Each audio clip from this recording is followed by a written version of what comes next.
श्री दुर्गा शपथ सती पाठ का 10वां अध्याय शुंभ वध। महर्षि मेधा ने कहा, हे राजन, अपने प्यारे भाई को मरा हुआ तथा सेना को नष्ट हुई देखकर क्रोध में भरकर दैत्यराज शुंभ कहने लगा, दुष्ट दुर्गे, तू अहंकार से गर्व मत कर, क्योंकि तू दूसरों के बल पर लड़ रही है। देवी ने कहा, हे दुष्ट, देख, मैं तो अकेली ही हूँ। इस संसार में मेरे सिवा दूसरा कौन है? यह सब मेरी शक्तियाँ हैं। देख, यह सब की सब मुझ में प्रविष्ट हो रही है। इसके पश्चात ब्राह्मणी आदि सब देवियाँ उस देवी के शरीर में लीन हो गई और देवी अकेली रह गई। तब देवी ने कहा, मैं अपनी ऐश्वर्य शक्ति से अनेक रूपों में यहाँ उपस्थित हुई थी। उन सब रूपों को मैंने समेट लिया है। अब अकेली ही यहीं खड़ी हूँ, तुम भी यहीं ठहरो। महर्षि मेधा ने कहा। तब देवताओं तथा राक्षसों के देखते देखते देवी तथा शुंभ में भयंकर युद्ध होने लगा। अंबिका देवी ने सैकड़ों अस्त्र शस्त्र छोड़े। उधर दैत्यराज ने भी भयंकर अस्त्रों का प्रहार आरंभ कर दिया। देवी के छोड़े हुए सैकड़ों अस्त्रों को दैत्य ने अपने अस्त्रों द्वारा काट डाला। इसी प्रकार शुंभ ने जो अस्त्र छोड़े उनको देवी ने अपने भयंकर हुंकार के द्वारा ही काट डाला। दैत्य ने जब सैकड़ों बाण छोड़कर देवी को ढक दिया तो क्रोध में भरकर देवी ने अपने बाणों से उसका धनुष नष्ट कर दिया। धनुष कट जाने पर दैत्येंद्र ने शक्ति चलाई, लेकिन देवी ने उसे भी काट कर फेंक दिया। फिर दैत्येंद्र चमकती हुई ढाल लेकर देवी की ओर दौड़ा, किंतु जब वह देवी के समीप पहुंचा तो देवी ने अपने तीक्ष्ण बाणों से उसकी चमकने वाली ढाल को भी काट डाला। फिर दैत्येंद्र का घोड़ा मर गया, रथ टूट गया, सारथी मारा गया। तब वह भयंकर मुग्दर लेकर देवी पर आक्रमण करने के लिए चला, किंतु देवी ने अपने तीक्ष्ण बाणों से उसके मुग्दर को भी काट दिया।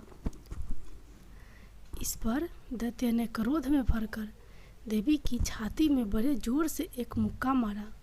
दैत्य ने जब देवी को मुक्का मारा तो देवी ने भी उसकी छाती में जोर से एक थप्पड़ मारा। थप्पड़ खाकर पहले तो दैत्य पृथ्वी पर गिर पड़ा, किंतु तुरंत ही वह उठ खड़ा हुआ। फिर वह देवी को पकड़कर आकाश की ओर उछला और वहां जाकर दोनों में युद्ध होने लगा। वह युद्ध ऋषियों और देवताओं को आश्चर्य में डालने वाला था। देवी आकाश में दैत्य के साथ बहुत देर तक युद्ध करती रही। देवी ने उसे आकाश में घुमाकर पृथ्वी पर गिरा दिया। दुष्ट आत्मा दैत्य पुनः उठकर देवी को मारने के लिए दौड़ा।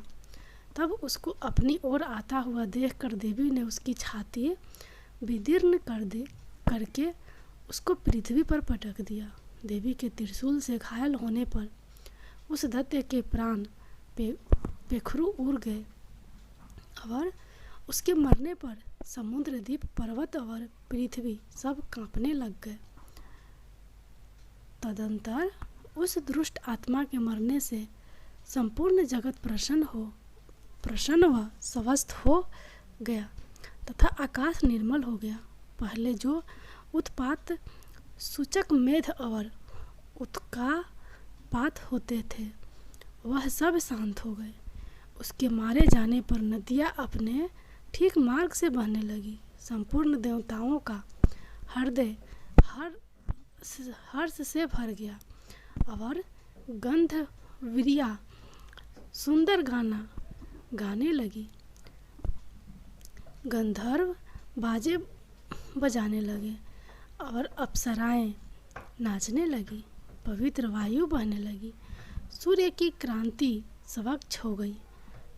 यज्ञशालाओं की बुझी हुई अग्नि अपने आप प्रज्वलित हो उठी तथा चारों दिशाओं में शांति फैल गई।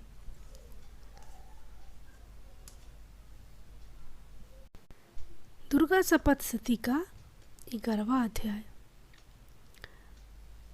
देवताओं द्वारा देवी की स्तुति तथा देवी द्वारा देवताओं को वरदान। महर्षि मेधा कहते हैं, दैत्य के मारे जाने पर इंद्रादि देवता अग्नि को आगे करके कात्यायनी देवी को स्तुति करने लगे। उस समय अभीष्ट की प्राप्ति के कारण उनके मुख खिले हुए थे। देवताओं ने कहा, हे शरणागतों के दुख दूर करने वाली देवी, तुम प्रसन्न हो। हे संपूर्ण जगत की माता, तुम प्रसन्न हो। विंध्येश्वरी, तुम विश्व की रक्षा करो, क्योंकि तुम इस चर और अचर की ईश्वरी हो। हे देवी, संपूर्ण जगत की आधार रूप हो, क्योंकि तुम पृथ्वी रूप में भी स्थित हो और अत्यंत पराक्रम वाली देवी हो। तुम विष्णु की शक्ति हो और विश्व की बीज परम माया हो, और तुमने ही इस संपूर्ण जगत को मोहित कर रखा है। तुम्हारे प्रसन्न होने पर ही यह पृथ्वी मोक्ष को प्राप्त होती है। हे देवी, संपूर्ण विधाएं तुम्हारे ही भिन्न स्वरूप है। इस जगत में जितनी स्त्रियां हैं वह सब तुम्हारी ही मूर्तियां हैं। एकमात्र तुमने ही इस जगत को व्याप्त कर रखा है। तुम्हारी स्तुति किस प्रकार हो सकती है, क्योंकि तुम परम बुद्धि रूप हो और संपूर्ण प्राणी स्वरूप स्वर्ग और मुक्ति देने वाली हो। अतः इसी रूप में तुम्हारी स्तुति की गई है। तुम्हारी स्तुति के लिए इससे बढ़कर और क्या युक्तियाँ हो सकती हैं। संपूर्ण जनों के हृदय में बुद्धि रूप होकर निवास करने वाली, स्वर्ग तथा मोक्ष प्रदान करने वाली, हे नारायणी देवी, तुमको नमस्कार है। कलकाष्टा आदि रूप से अवस्थाओं को परिवर्तन की ओर ले जाने वाली तथा प्राणियों का अंत करने वाली नारायणी, तुमको नमस्कार है। हे नारायणी, संपूर्ण मंगलों के मंगल रूप वाली, हे शिवे, हे संपूर्ण प्रियजनों को सिद्ध करने वाली, हे शरणागतसला 3 नेत्रों वाली गौरी, तुमको नमस्कार है। सृष्टि स्थिति तथा संहारों की शक्तिभूता सनातनी देवी, गुणों का आधार तथा सर्व सुखमयी नारायणी, तुमको नमस्कार है। हे शरण में आए हुए शरणागतों, दीन दुखियों की रक्षा में तत्पर, संपूर्ण पीड़ाओं को हरने वाली हे नारायणी, तुमको नमस्कार है। हे नारायणी, तुम ब्राह्मणी का रूप धारण करके हंसों से जूते हुए विमान पर बैठती हो तथा कुश से अभिमंत्रित जल छिड़कती रहती हो, तुम्हें नमस्कार है।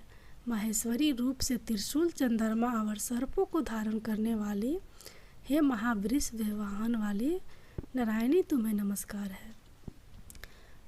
मोरों तथा मुकुटों से घिरी रहने वाली, महाशक्ति को धारण करने वाली, हे कौमारी रूपधारिणी निष्पाप नारायणी, तुम्हें नमस्कार है। हे शंख चक्र गद फर श्रांग धनुष रूप आयुधों को धारण करने वाली वैष्णवी शक्ति रूपा नारायणी, तुम हम पर प्रसन्न हो, तुम्हें नमस्कार है। हे दांतों पर पृथ्वी धारण करने वाली वराह रूपिणी कल्याणमयी नारायणी, तुम्हें नमस्कार है। हे उग्र नृसिंह रूप से दैत्यों को मारने वाली, त्रिभुवन की रक्षा से संलग्न रहने वाली नारायणी, तुम्हें नमस्कार है। मस्तक पर किरीट और हाथ में महावज्र धारण करने वाली, सहस्त्र नेत्रों के कारण उज्ज्वल वृत्रासुर के प्राण हरने वाली इंद्रिय शक्ति, हे नारायणी, तुम्हें नमस्कार है। शिवदूती स्वरूप से दैत्यों के महामद को नष्ट करने वाली, घोर रूप वाली, हे महाशब्द वाली, हे नारायणी, तुम्हें नमस्कार है। दाढ़ों के कारण विकराल मुख वाली, मुंडमाला से विभूषित मुंड मर्दांगिनी चामुंडा रूपा नारायणी, तुम्हें नमस्कार है। हे लक्ष्मी, लज्जा, महाविद्या, श्रद्धा, पुष्टि, स्वधा, ध्रुवा, महारात्रि तथा महाविद्या रूपा नारायणी तुमको नमस्कार है। हे मेधा सरस्वती, सर्वोत्कृष्ट ऐश्वर्य रूपिणी पार्वती महाकाली, नियंता तथा ईश्वर रूपिणी नारायणी तुम्हें नमस्कार है। हे सर्व स्वरूप सर्वश्री सर्व शक्ति युक्ति देवी, हमारी भय से रक्षा करो, तुम्हें नमस्कार है। हे कात्यायनी तीनों नेत्रों से विभूषित यह तेरा सौम्य मुख सब तरह के डरों से हमारी रक्षा करे, तुम्हें नमस्कार है। हे भद्रकाली, ज्वालाओं के समान भयंकर अति उग्र एवं संपूर्ण असुरों को नष्ट करने वाला तुम्हारा त्रिशूल हमें भयों से बचावे, तुमको नमस्कार है। हे देवी, जो अपने शब्द से इस जगत को पूरित करके दैत्यों के तेज को नष्ट करता है, वह आपको घंटा इस प्रकार हमारी रक्षा करे जैसे कि माता अपने पुत्रों की रक्षा करती है। हे चंडिके, असुरों के रक्त और चर्बी से चर्चित जो आपकी तलवार है वह हमारा मंगल करे, हम तुमको नमस्कार करते हैं। हे देवी, तुम प्रसन्न होती हो तो संपूर्ण रोगों को नष्ट कर देती हो, और जब रुष्ट हो जाती हो तो संपूर्ण वांछित कामनाओं को नष्ट कर देती हो, और जो मनुष्य तुम्हारी शरण में जाते हैं उन पर कभी विपत्ति नहीं आती, बल्कि तुम्हारी शरण में गए हुए मनुष्य दूसरों को आश्चर्य देने योग्य हो जाते हैं। अनेक रूपों से बहुत प्रकार की मूर्तियां को धारण करके इन धर्मद्रोही असुरों को तुमने संहार किया है, वह तुम्हारे सिवा कौन कर सकता है। चतुर्दश विद्याएं, षष्ठ शास्त्र और चारों वेद तुम्हारे ही प्रकाश से प्रकाशित है, उनमें तुम्हारा ही वर्णन है। और जहाँ राक्षस विषैले सर्प शत्रुगण है, वहाँ और समुद्र के बीच में भी तुम साथ रहकर इस विश्व की रक्षा करती हो। हे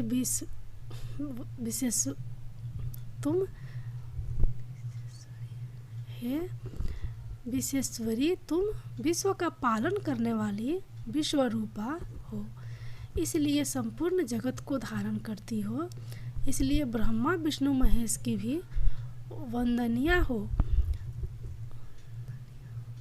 भक्ति पूर्वक तुमको नमस्कार करते हैं, यह विश्व का आश्चर्य देने वाले बन जाते हैं। हे देवी, तुम प्रसन्न हो और असुरों को मारकर जिस प्रकार हमारी रक्षा की है, ऐसे ही हमारे शत्रुओं से सदा हमारी रक्षा करती रहो।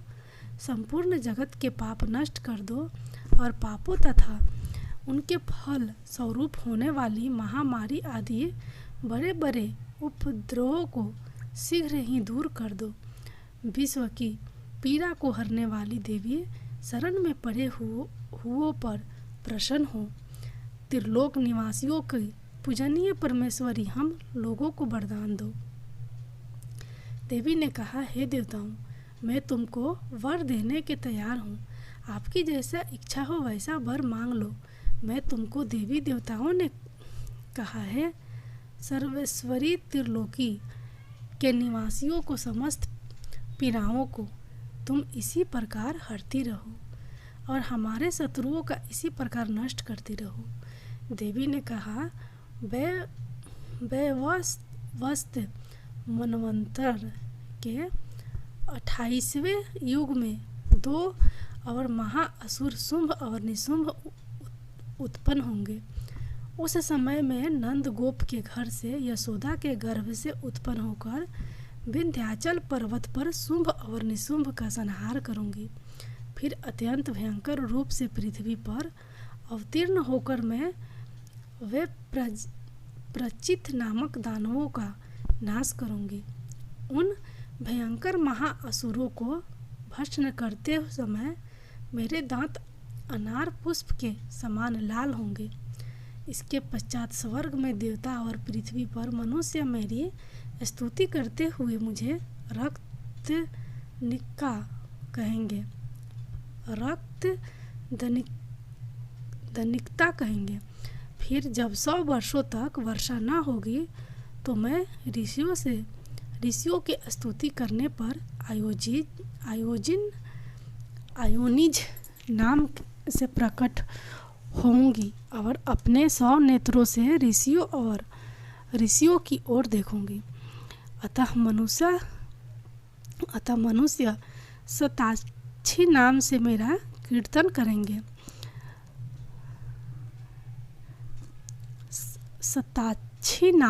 कीर्तन करेंगे।